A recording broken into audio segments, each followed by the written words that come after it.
আসিয়া নামের মাগুরা জেলার ৮ বছরের শিশু ধর্ষণ হলো।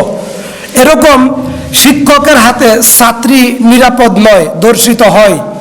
প্রতিবেশীর কাছে প্রতিবেশীর মেয়ে নিরাপদ নয়, ধর্ষিত হয়।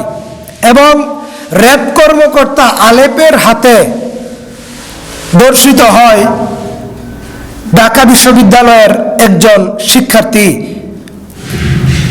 তাহলে গোটা দেশ যদি এভাবে ধর্ষণের শিকার হয়, মানুষ যদি নিরাপদ না হয়, নারী জাতি যদি নিরাপদ না হয়, এ ব্যাপারে ইসলাম কি বলে? কোরআনুল কারীম আমাদেরকে সুস্পষ্টভাবে জানিয়েছে, ওয়াকারনা ফি বুয়ুতিকুন্না ওয়ালা তাবাররাজনা তাবাররুজাল জাহিলিয়াতিল উলা।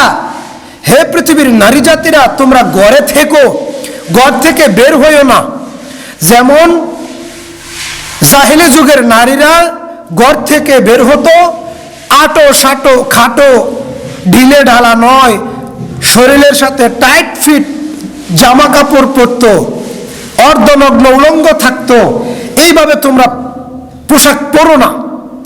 তাহলে ধর্ষণ বন্ধের ১ নম্বর কারণ হচ্ছে নারীদেরকে পর্দায় থাকতে হবে, ঘরে থাকতে হবে। ঘর থেকে বের হলে মাহরাম, যাদের সাথে বিবাহ হওয়া জায়েজ নাই, যাদের সাথে বিবাহ হওয়া জায়েজ নাই এমন ব্যক্তিকে সাথে নিয়ে ঘর থেকে বের হতে হবে। এবং চাপা ফিটিং আটো সাটো খাটো কাপড় পরা যাবে না। ধর্ষণ বন্ধের ১ নম্বর কারণ। ধর্ষণ বন্ধের ২ নম্বর কারণ, রাসূল সাল্লাল্লাহু আলাইহি ওয়াসাল্লাম বলছেন, খুযু আন্নী খুযু আন্নী খুযু আন্নী কদ জাআলাল্লাহু লাহুন্না সাবিলান আল বিকরু বিল বিকর জালদু মিয়াতিন ওয়া তাগরিবু আমিন ওয়া সাইয়্যিব বিসাইয়্যিব জালদু মিয়াতিন ওয়া রাজমু। মুসলিম শরীফের বর্ণনা, রাসূল সাল্লাল্লাহু আলাইহি ওয়াসাল্লাম বলছেন,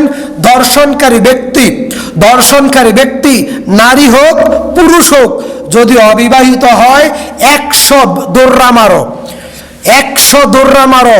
সমস্ত মিডিয়া, সাংবাদিক, টিভি চ্যানেল, পত্রপত্রিকা হাজির করো এবং প্রকাশ্যে খোলা ময়দানে, শাপলা চত্বরে অথবা মিরপুর স্টেডিয়ামে, গুলিস্তানের মোড়ে, এরকম বিভিন্ন বড় বড় স্পটে জায়গায় জেনাখোর নারী, জেনাখোর পুরুষকে ধরে আনো। এবং অবিবাহিত হলে সমস্ত মানুষদের সামনে, মিডিয়া পত্রপত্রিকার সামনে সরাসরি লাইভ করা হবে, টিভি চ্যানেল, ফেসবুক চ্যানেলে দেখানো হবে, সেখানে তাদেরকে প্রকাশ্যে রজম করা হবে। অবিবাহিত হলে ১০০ দৌড়া মারা হবে, ২ জনকে ২০০।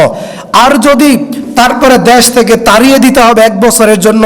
আর যদি বিবাহিত হয় তাহলে তাদেরকে রজম করতে হবে, ফাঁসিতে ঝুলাইয়া দিতে হবে, ফাঁসিতে ঝুলাইয়া দিতে হবে। সমস্ত মানুষের সামনে, পত্রপত্রিকার সামনে ধর্ষণকারী ব্যক্তিকে ফাঁসিতে ঝুলাইয়া দিতে হবে। নারী হোক পুরুষ হোক, নারী হোক পুরুষ হোক, বিবাহ করার পর যদি কেউ জেনা করে তাকে ফাঁসিতে ঝুলাইয়া দিতে হবে। উপস্থিত সাক্ষ্য প্রমাণের ভিত্তিতে